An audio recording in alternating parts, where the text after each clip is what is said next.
Let's talk about the differences between two of my favourite fragrances from one of my favourite houses. Parfums de Marly's LAYTON versus the darker, sexier LAYTON Exclusive. So the original LAYTON, I think, is a much easier fragrance to wear and a really good entry-level fragrance if you're looking to go into niche fragrances.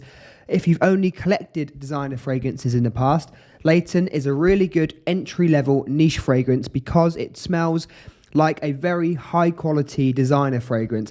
I haven't tried any designer fragrances that smell as rich and as sexy and as high quality out of LAYTON, but the DNA is similar to some designer fragrances. You'll find notes like lavender, vanilla, cardamom, and it's a very sexy DNA. It's a DNA that women really love. Out of my hundreds of fragrances in my collection, ones that I've tried, I've showed to my girlfriend, she always chooses for me to wear this. So that tells me something. Either women love it or she just loves it herself. But I think LAYTON is a DNA that every woman loves. So moving on to LAYTON Exclusive, and I'll be honest, this is not a fragrance that I loved when I first tried it.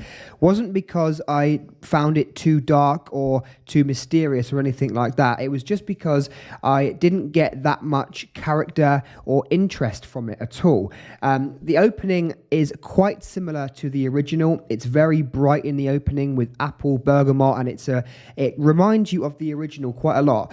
But as you go through to the dry down, you get a much darker, sexier, kind of mysterious DNA, and it completely changes. And what I love about this whole fragrance hobby in general is that I love fragrances that change on your skin.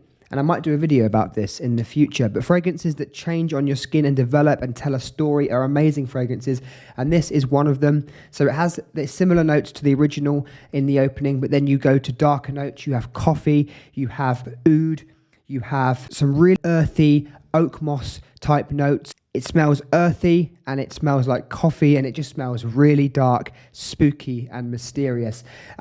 LAYTON Exclusive for me performs really well. It doesn't project massively on my skin, but it lasts a very long time on my skin, and on clothing it will last a long time. So which one should you go for? Well, that is really down to personal preference. If you haven't had much experience from niche fragrances and you want something that's easy to wear and is going to smell just really sexy and easygoing, I would go for the original LAYTON.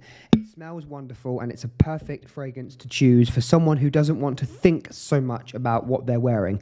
If you've collected niche fragrances before and you want something dark, interesting, and a fragrance that maybe not everyone around you is going to love, but you yourself would love it, LAYTON Exclusive would be my choice. So it really depends if you want something super sexy or more on the niche side, and that would be my recommendation. Let me know which one you prefer.